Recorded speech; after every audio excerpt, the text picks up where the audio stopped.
My name is Delia, and I was 35 years old when my mother told me that the $2,200 I had been sending her every month for 9 years was already spoken for. I had asked for 1 month back. Just one. My daughter Simone had been hospitalized with a respiratory infection serious enough to keep her for 4 days, and I had missed a full week of work, and the out-of-pocket costs were stacking up faster than my emergency fund could absorb them.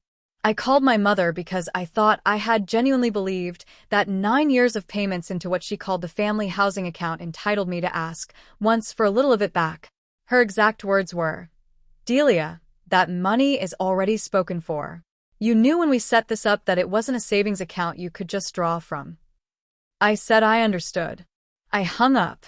I sat with my back against the hospital room wall while Simone slept, and something settled in me the way a foundation settles. Not crumbling, just finding the lowest point it can reach. Because I had been doing some reading about property records, about what gets filed with a county clerk's office, and what anyone can find there, if they know what to look for.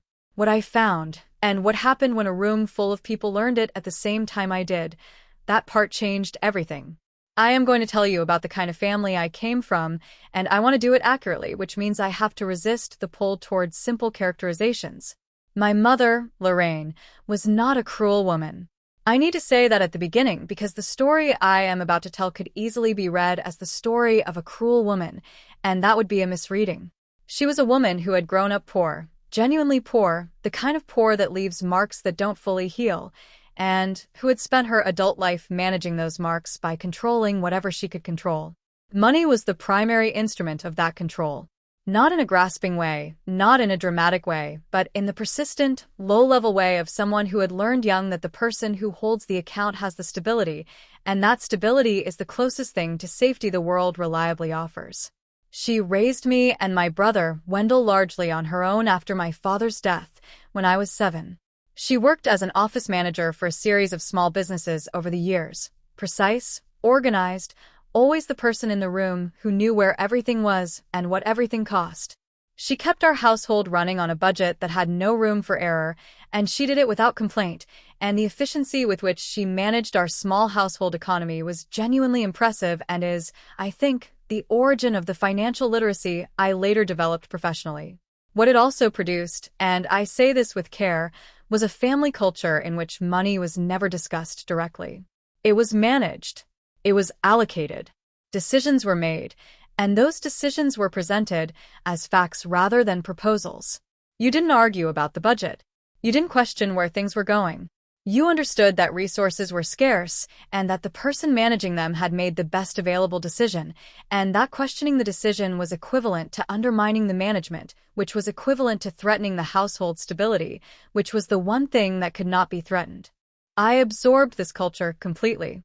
I was the older of the 2 children by 4 years. I was temperamentally suited to the role of person who doesn't make trouble, and I was good enough at school and later at work to build my own stability without needing to lean on the households. By the time I left for college, I was, in the wordless accounting of our family, the one who was fine. Wendell needed more attention, more support, more of my mother's management energy. He was not irresponsible, exactly, just less organized, less stable in his employment history, more prone to the kind of decisions that required someone else to absorb the consequences. My mother absorbed them. That was the family structure. She managed, he needed managing, I was fine.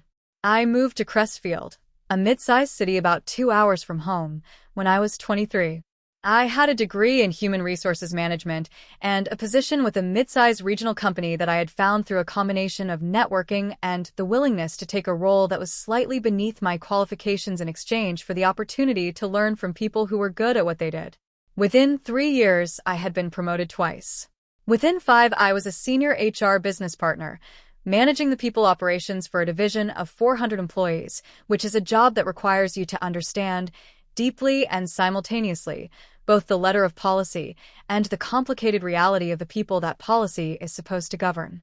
I was good at it for the same reasons I had always been good at the quiet, load-bearing work. I paid attention, I kept records, and I did not confuse what I felt about a situation with what the situation actually required.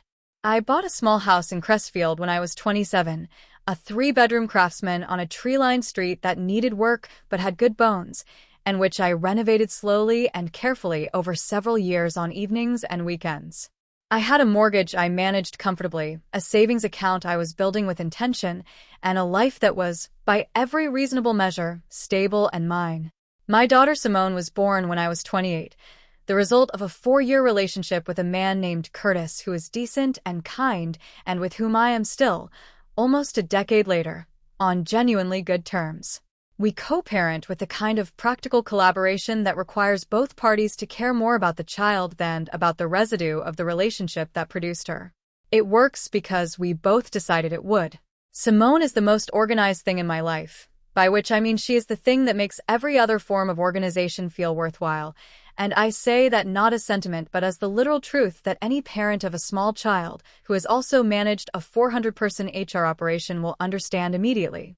Now I want to tell you about Grandpa Herschel because he is the reason the story ends the way it does. Herschel was my father's father, my mother's father-in-law. Technically, though their relationship had outlasted my father's death by nearly 3 decades and had evolved into something that was less about my father than about the fact that Herschel was a man who did not abandon people he had decided to care about. He was 81 when this story begins, a retired municipal court clerk who had spent his career at the intersection of public records and the quiet machinery of local government. He was not a man of large gestures.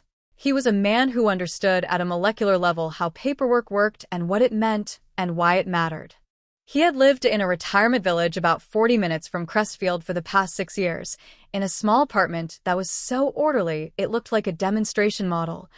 Everything in its place, labeled, cross-referenced. His bookshelves were organized by subject and then alphabetically.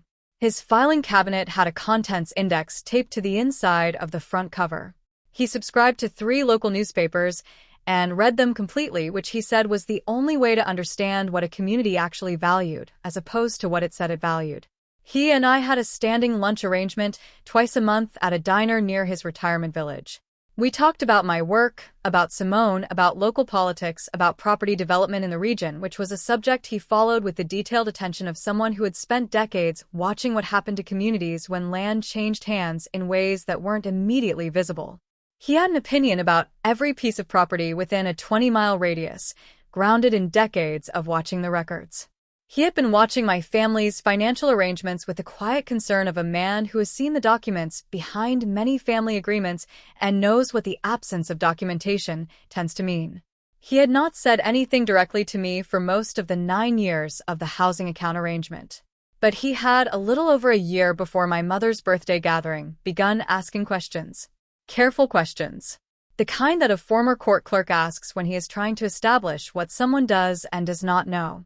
The housing account started the year I turned 26 with a phone call from my mother that was, in retrospect, perfectly constructed for its purpose. She said the property taxes on the family home in Milford, the house I had grown up in, the house where Wendell still occasionally lived when his own arrangements fell through, had increased significantly. She said the maintenance costs were adding up. She said she had been managing it on her own since my father died, and she was not complaining. She wanted me to understand that. She had always handled what needed to be handled, but the reality was that the house was a family asset, and she thought it was reasonable for the family to contribute to its upkeep. The framing was careful. It was not a demand. It was a presentation of facts leading to a logical conclusion that she allowed me to arrive at myself, which was the way she had always managed things, not by telling you what to do, but by arranging the information so that one particular response was clearly the right one. I asked how much would be helpful. She said she had worked out that $2,200 a month would cover the taxes, the insurance gap, the routine maintenance reserve, and give her a small cushion for unexpected repairs. She had a spreadsheet, she said. She could send it to me if I wanted. I told her not to worry about the spreadsheet.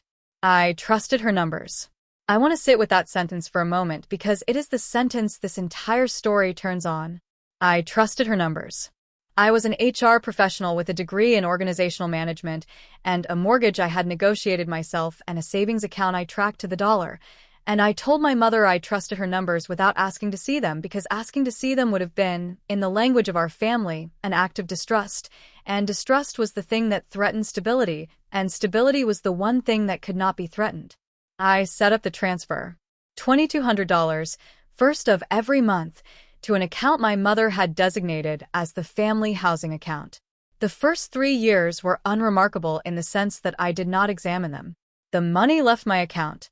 I assumed it went where my mother said it went. There were no dramatic signs, no obvious cracks in the logic. My mother managed the family home. Wendell lived there intermittently. Things appeared, on the surface, to be operating as described. In the 4th year, Wendell mentioned in passing, during a Sunday phone call, that Mom had been talking about the lake property. He said it casually, the way you mention a subject that you assume the other person already knows about, a subject that has been discussed, that is understood to be in the family's shared awareness. I asked which lake property. He said the one she'd been looking at up in the ridge country, a couple hours north. He assumed I knew. I said I didn't know about a lake property. Wendell went quiet for a second and then said, Well, I'm sure she'll mention it. She did not mention it. I sat with that for a week. My mother had always made financial decisions for the family. That was the established structure. It was not impossible that she was simply exploring an option that hadn't solidified yet. I told myself this and filed it under pending in the part of my mind where I kept things I had not yet decided to look at directly. In the 5th year, I drove back to Milford for the holidays and noticed, without remark, that the family home had a new roof. This was not inherently suspicious. Roofs need replacing, and the housing account had a maintenance reserve. But the new roof was architectural shingles, the upgraded kind, not the standard replacement grade. I noted this the way I noted everything. Quietly, without expression, and without yet deciding what the notation meant. In the 6th year, I asked my mother directly how the housing account was tracking. I used professional language. I said I was doing a personal financial review and wanted to make sure my contributions were being applied the way we'd originally discussed. Her response was warm and entirely opaque. She said everything was fine, the house was in good shape, she appreciated how consistent I'd been, and she'd put together a summary for me when she got a chance. The summary never came. I did not push for it. In the 7th year, Wendell mentioned the cabin. Not the lake property he'd referenced before, a different property, a cabin in the ridge country that he described as Mom's place up north. He said she'd had it a while. He said it was nice, she used it in the fall, he'd been up once. He seemed to assume, again, that this was information I had. Something went cold and precise in the center of my chest when he said that. Not moving through me, just arriving. Settling. The sensation of a calculation completing that I had been avoiding for a long time. I did not ask Wendell any more questions. I said that sounded nice. I changed the subject. And for the first time in 7 years of monthly transfers, I opened a browser tab and typed the words county property records and the name of the county where the ridge country cabin would most likely be registered. What I found that evening, or rather, the shape of what I suspected I would find, I did not pursue further right then. Not because I wasn't ready to know, but because I wanted to know it completely in the right order with the right documentation. I am an HR professional. I understand that the way you gather information determines what you can do with it. You don't surface a concern until you have the full record. I called Herschel the next morning. In the 8th year, my mother visited Crestfield for Simone's birthday, a warm, lovely afternoon that I have always been glad happened, because Simone was delighted and my mother was genuinely good with her. Watching my mother with Simone was one of the places where the version of her I loved and the version of her I was in the process of understanding occupied the same space without contradiction. At the end of the visit, I told her I was planning to do a full review of my finances in the coming months and would want to revisit the housing account structure. Her response, delivered with a casual assurance of someone who has never expected to be examined, was, "Of course, whenever you're ready. You know I've always managed it carefully." I said I knew that. I thanked her for coming. I watched her drive away from the front window of my Craftsman house, and then I went into the kitchen and called Herschel. Herschel had, in the 9 months since I first raised the subject with him at lunch, assembled something I could only describe as a dossier, which is a word he would have rejected as dramatic. He would have called it a file, which was simply what you kept when you were tracking something that mattered. He had done what he had spent his career learning to do. He had gone to the public records. County property records are, as Herschel had explained to me over multiple lunches in careful and patient detail, exactly as accessible as their name suggests. They are public documents. Deeds, transfer records, property tax filings, recorded liens. All of it available to anyone who presents themselves at the relevant county clerk's office, or, increasingly, searchable through online portals that the county maintains for precisely this purpose. There is nothing covert about reading them. It is the system working as designed. What Herschel had found in the county records for Ridgemont County, where the rich country north of Milford fell within the jurisdiction, was a property deed recorded in my mother's name for a parcel described as a recreational cabin on 2.4 acres, lakefront access, recorded 6 years earlier. The purchase price, as listed on the transfer documentation, was $218,000, paid in full at closing with no recorded mortgage. He had also found, in the same county's records, a recorded improvement permit filed 3 years after the purchase, for substantial renovation work valued at approximately $40,000. He set both documents on the table between us at our lunch, aligned with the precision of a man who has filed documents for 40 years and considers presentation a form of respect for the material.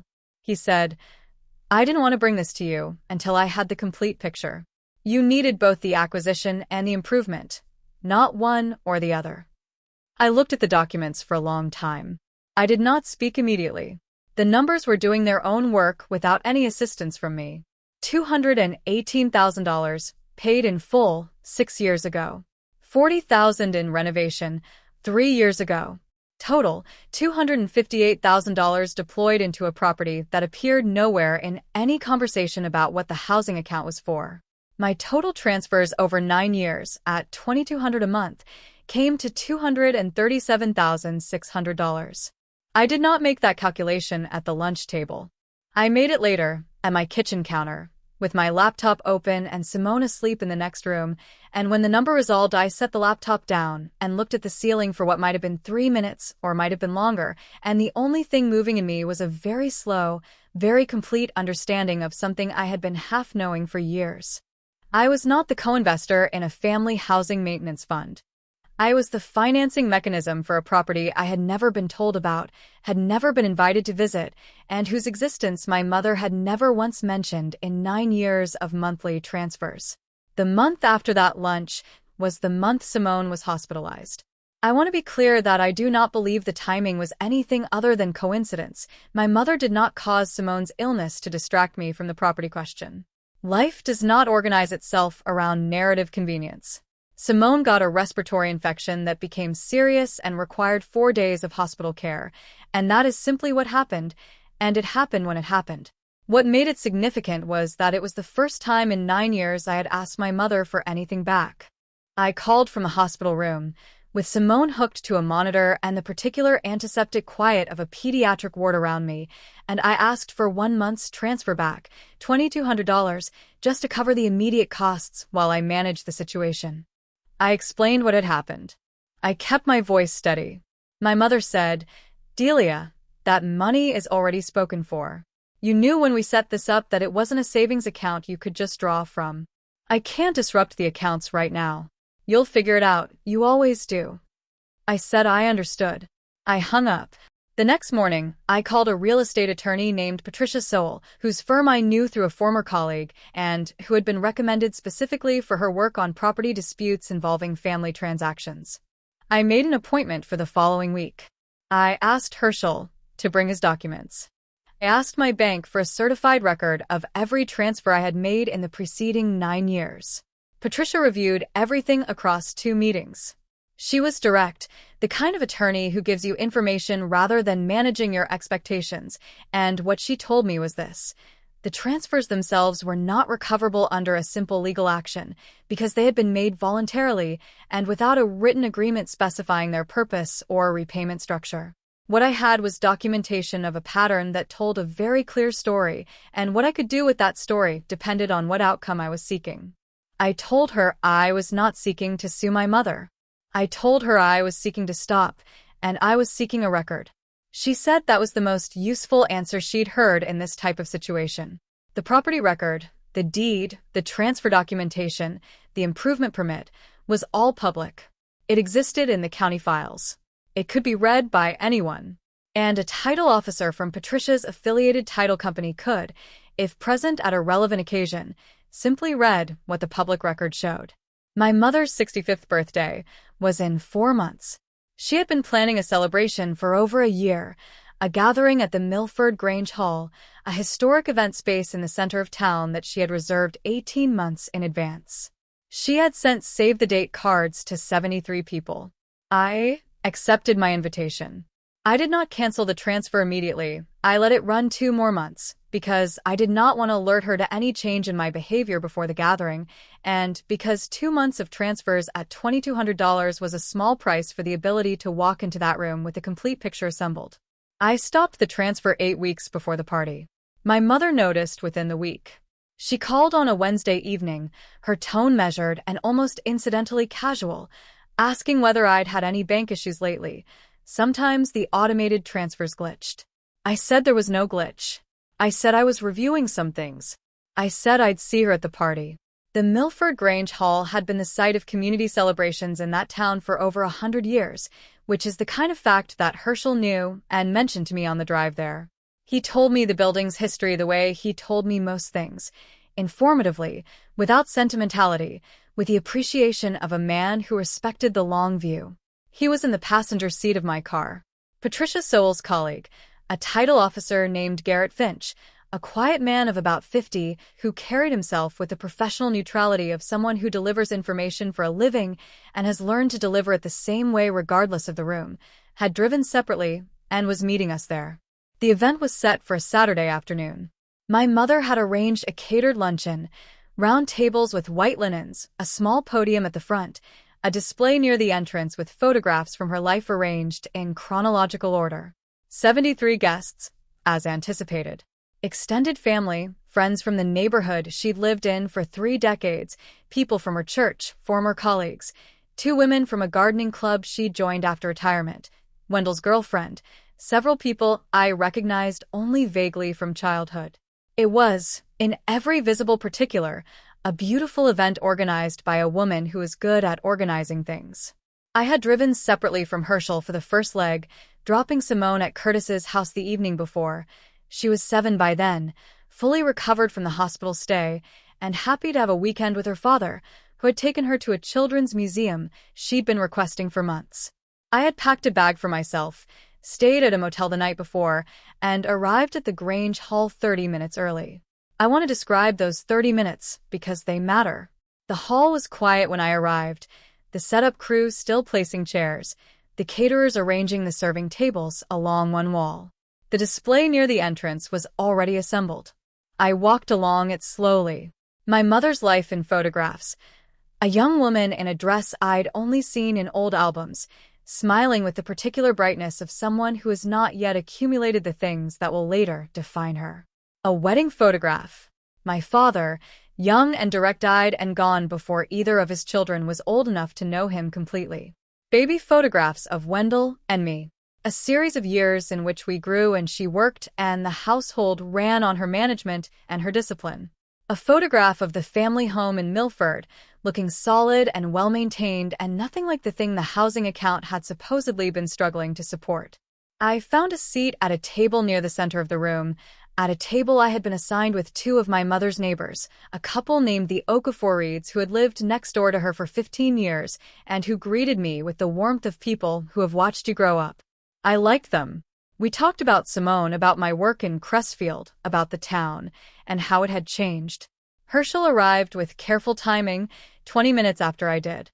He was wearing his good suit, the dark one he saved for formal occasions, and he moved with the deliberate pace of a man who knows where he is going and does not need to rush. He found a seat, nodded once in my direction, and said nothing that required a response. Garrett Finch arrived shortly after. He had introduced himself to Patricia in my presence twice, which meant he knew the situation and understood his role, to be present, to have the document, and to read it if the moment arose. He had done this before, in the context of estate disputes and family property disagreements, and his effect was precisely what it needed to be. Neither warm nor cold, simply professional. The celebration began at 12:30. My mother moved through the room with the ease of a woman in her element, greeting every table, accepting embraces, laughing at the appropriate moments with the people who had known her for decades. She found me early, kissed my cheek, told me I looked well. Her hand on my arm was warm and entirely normal. She asked about Simone. I said Simone was with Curtis and having a wonderful time. She said she was sorry Simone couldn't be there. I said I was too. Wendell arrived 15 minutes late, which was Wendell's pace, and settled in at a table near the back with the ease of someone who has never quite figured out that earliness is also a form of consideration. He caught my eye across the room and gave me the slightly uncertain wave of a person who has been noticing for the past 2 months that a financial arrangement is changed and is not sure what it means. I smiled. I waved back. The formal program ran through lunch. The neighbor who had been designated as MC offered a warm biography, noting my mother's 3 decades of professional service, her decades as a single parent, her community involvement, her organizational skills, her generosity toward her family. The word generosity landed in the room and settled there. 2 of her former colleagues spoke.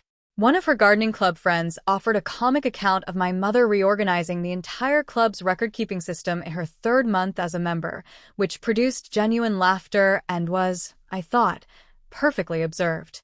And then the MC said that the floor was open for anyone who wanted to share a word. A neighbor went first. Then one of the church members. Then my mother's oldest friend, a woman named Bev who had known her for 40 years, stood up and said that Lorraine was the person you called when you needed someone who would tell you the truth and also fix the problem, and that the world needed more of that, and she was grateful for every year of it. The room applauded. My mother touched her chest with one hand, the gesture of a person who has been genuinely moved and is not performing it. And then Wendell, from the back of the room, said, I just want to say, Mom carried everything for us. Everything. I don't think I've ever said that properly. She did it all, and she made it look easy, and I think Delia would agree. He looked at me when he said it. Not accusatorially. Wendell didn't know what I knew, and his words came from an honest place. But the word everything sat in the room with a weight it didn't know it had. Herschel looked at me. I looked at Garrett. Garrett's hand moved, almost imperceptibly, toward the inside pocket of his jacket. I raised my hand, not dramatically, the way you raise your hand at a meeting when you have something to add to the agenda, and said, I'd like to add something, if there's a moment. The MC said of course, and the room settled, and I stood up. I want to tell you what I said, and what I did not say, because the line between them was the only thing I had been planning carefully for 4 months. I said, I want to start by saying something true, which is that my mother is one of the most organized people I have ever known. In my professional life, I work in HR, I manage complicated systems involving hundreds of people. I think about that quality a lot.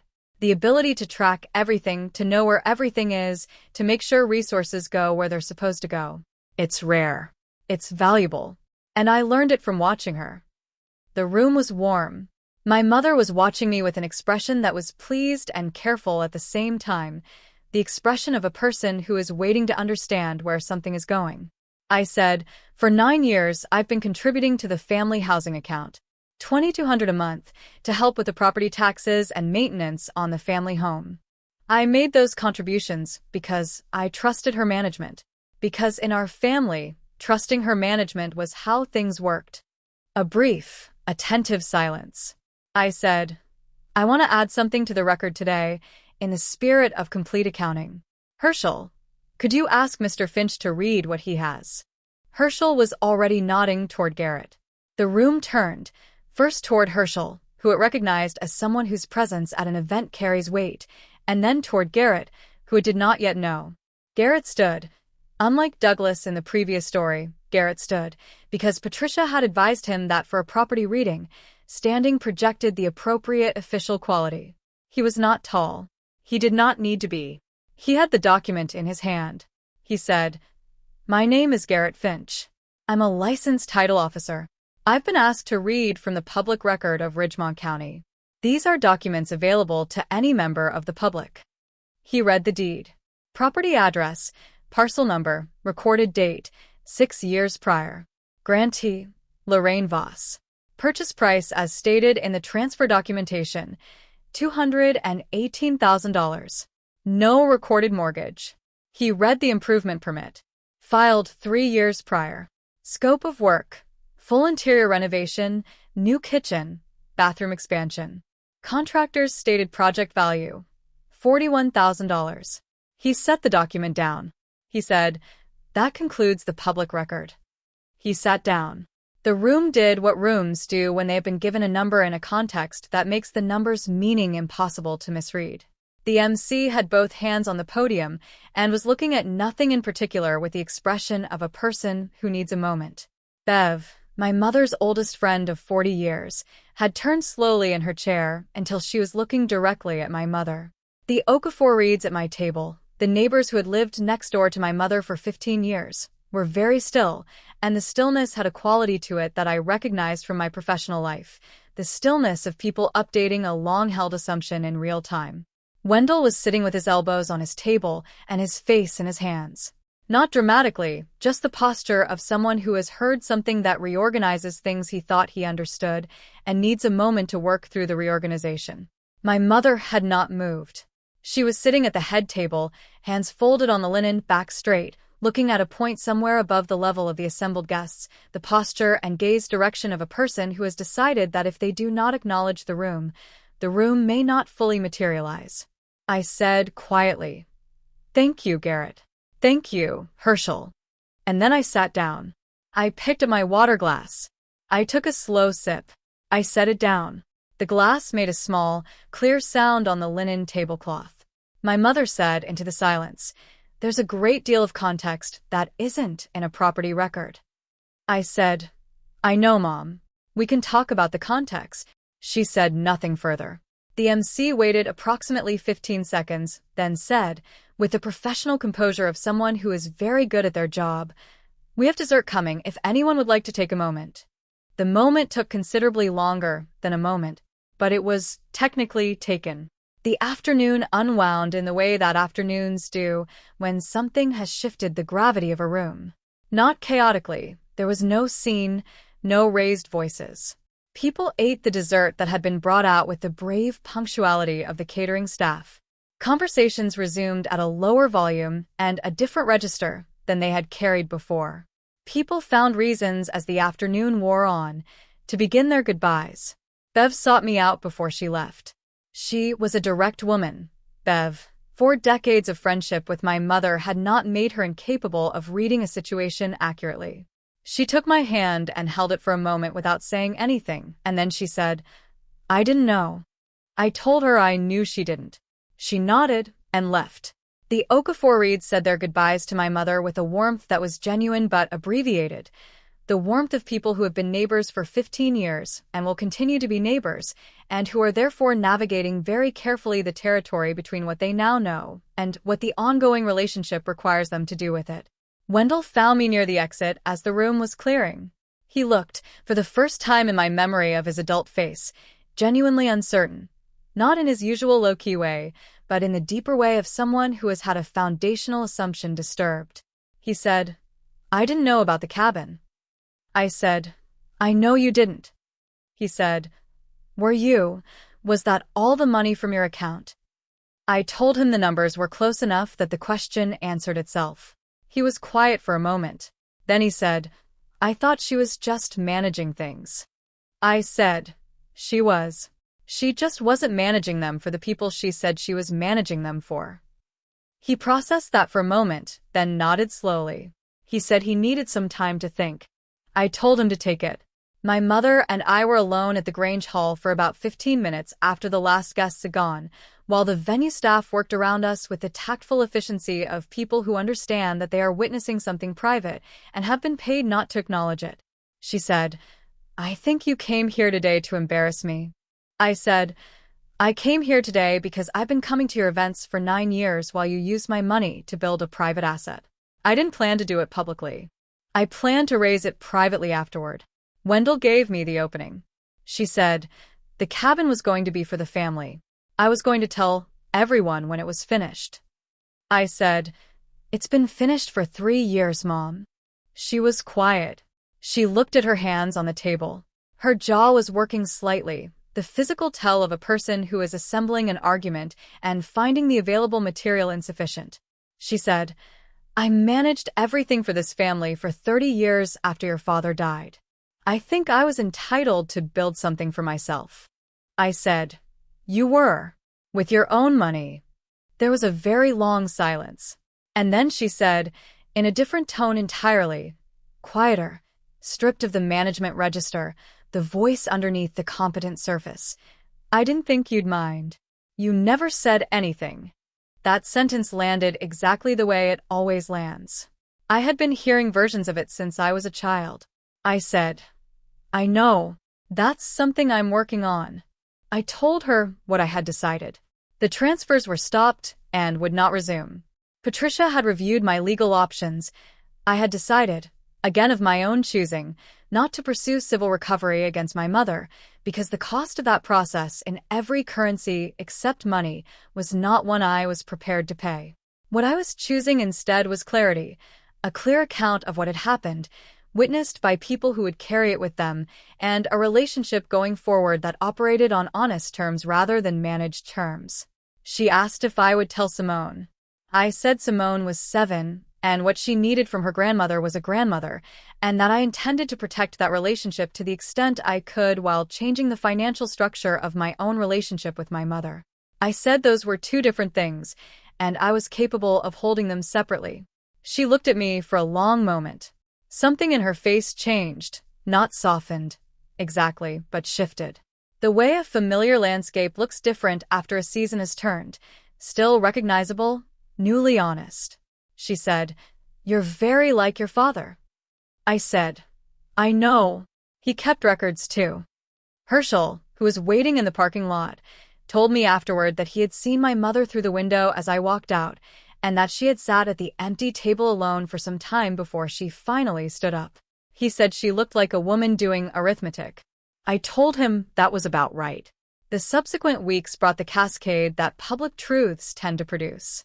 The Okafor reads, "I heard through the small information economy of a community that has known people for 15 years, had been cool toward my mother in the weeks following the party, not hostile, but measurably cooler, the social equivalent of adjusting the temperature down a few degrees, and leaving it there. Bev had called my mother, I know, because Bev told me directly in a message several weeks later that she had said what she needed to say, and that it had not gone smoothly, but she felt it had been necessary. Wendell called me 3 weeks after the party.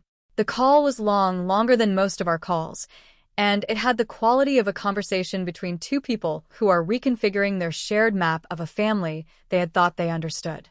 He was not angry at me, which I had not been certain of in advance. He was something more complicated, the adjustment process of a person who has been part of a system for a long time and has just learned that the system had a feature he had never been shown. He said, "She managed everything. I always thought that was the whole story." I said, "Managing everything and managing it for everyone else are different things. She did the first. I'm not sure she always did the second." He said, "Yeah, that was the whole of it, but it was enough." My mother called me the following month. The call was careful on both sides, the first real conversation in which neither of us was pretending to operate within the old structure. She did not apologize, which I had not expected.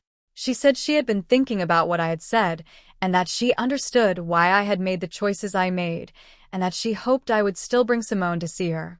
I said I would. She said, "You always figured things out." I said, "I had a good teacher." She made a sound that was part recognition and part something I couldn't fully name. We said goodbye. I drove to the park near my house and sat on a bench while Simone ran around the climbing structure with a total commitment of a 7-year-old who has no interest in anything except the next challenge, and I watched her for a long time without thinking about anything in particular. The cabin, as of the last conversation I had with Patricia about it, remains titled in my mother's name. It is, by the public record, her property. That is not the point. The point is that the record exists, and I have read it, and the people who needed to know what it said have now heard it read aloud, in a room with white linens and dessert plates, and the kind of quiet that tells you something important has arrived. I have not visited the cabin. I don't expect I will. But I know exactly where it is, its county, its parcel number, its acreage, because Herschel kept the documents, and Herschel kept them for me, and documents, as he has always said, are simply the truth with a filing date.